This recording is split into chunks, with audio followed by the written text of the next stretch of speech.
Hey guys, welcome back to Ship Talk and welcome to my review of Kingdom of the Planet of the Apes. Kingdom of the Planet of the Apes was directed by Wes Ball and script by Josh Friedman, Rick Jaffa, and Amanda Silver. This installment stars Freya Allen as May, Kevin Durant as Proximus Caesar, Owen Teague as Noah, and Peter McCone as Raka.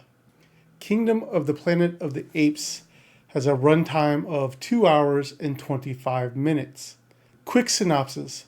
Following the devastating loss of his family, Noah embarks on a quest to reclaim them from the clutches of the apes who stole his family. Along his journey, he encounters May, a remarkably intelligent human with her own motives. And first of all, guys, I have to say, I've loved the new Apes movies and their reinterpretation of the 1970s movies. I guess they might even be called prequels or their own timeline.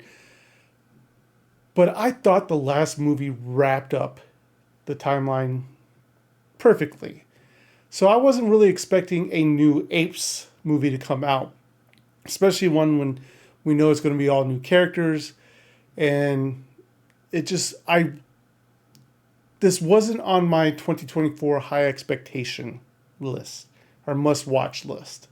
And one of the things that keeps us coming back to these movies, and these movies seem to do really well for us, is the cinematography. We have these marvelous scenes where the human world is being taken over by nature, being reclaimed by nature. And it is just such beautiful, pretty much art. And it seems to be done flawlessly that you really feel yourself immersed into these scenes that we're getting. And really what gives us this feel of being immersed in this post-apocalyptic human world where apes rule is the mocap.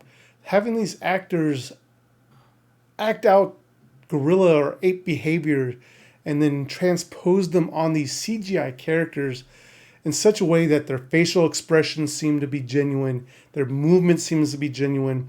They are really still at the top of their game and really leading the charge forward with mocap and giving these movies that are pretty much real actors but CGI'd over, or having their bodies CGI over by, apes.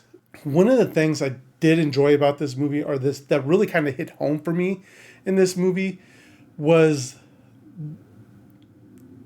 the similarities or the reflection of back to our own world, where we have these tendencies to believe that if other people, other species ruled this world, would they be any different? Would anything really change? And that is what this movie really drives home, is that yes, apes have taken over. Yes, the majority of humans are now dumb. And yes, you did have Caesar and him putting down his laws about how to treat each other well and respectfully. But things change. People and, apes, I guess, in this is really giving us that reflection of, will those laws and those morals be followed generations after someone has passed away? Or are we going to have those people that always want to look out for themselves and retain power or claim power for themselves? And that's what we get in this, not only from the ape side, but also from the human side as well. However, this film does falter in a few areas, and one of them was kind of the pacing for me. I thought this movie, dealing with a new character, dealing with a new society, obviously we had to set things up, so the pacing kind of was slow.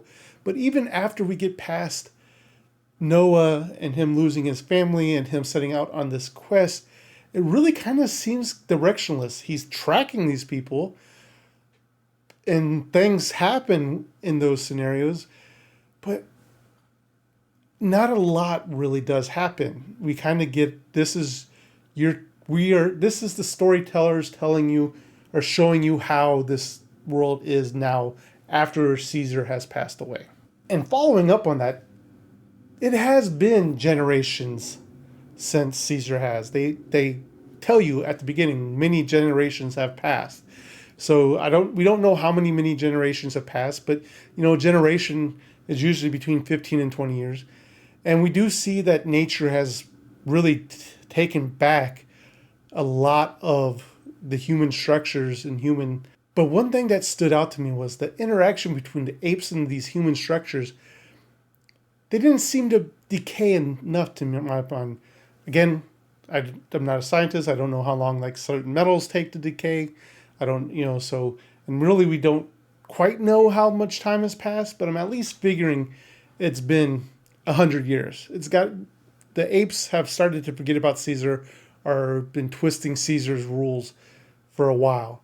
But when they interact with the human structures, there's no like loosen metal. There's no, it's falling, they take a step and it falls. They climb everything freely with no consequence. So that was kind of like a nitpick for me. Furthermore, Proxima Caesar has the potential to be a formidable protagonist in this movie. But sadly, due to the fact that the director still wanted to have a human element in this movie, I feel like Caesar took a seat back. He definitely was a bad guy and had had his goals in mind. But I would love to have seen Proxima Caesar be like the ultimate bad guy. Like, this guy is the person that Noah is going to have to take on, and he might come back to haunt these people because of everything going down. But we had the human element, so we're like, okay, Noah's going to get past this guy now, and moving forward is most likely going to be the humans that Noah has to face. Which kind of leads me to the other fact, is that we do have humans in here, and some of them are still cognizant, still have their speech, still have their critical thinking capability. And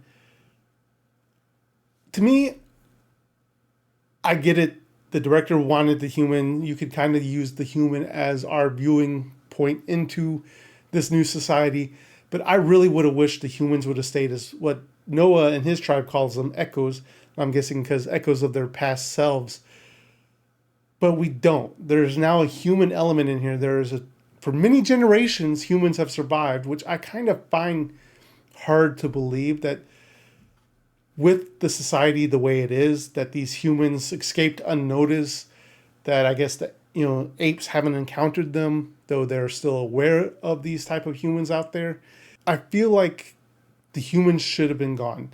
I feel like enough time has passed that these humans should have become like what Noah sees, these echoes that really are pretty much nothing but animals now, and just living like how animals do. But that is not what we get. And to me, it just felt like, why did we need to bring the humans in? Especially we brought them in, and they're not good people. A lot of them are not good people.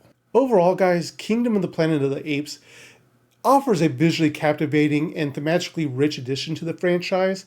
However, it does fall short, I do believe, in some of the ape-centric narrative, opting to bring in the human element more into this movie, when I think it would have been so much better focusing primarily on the apes, and maybe later on bring on another human element.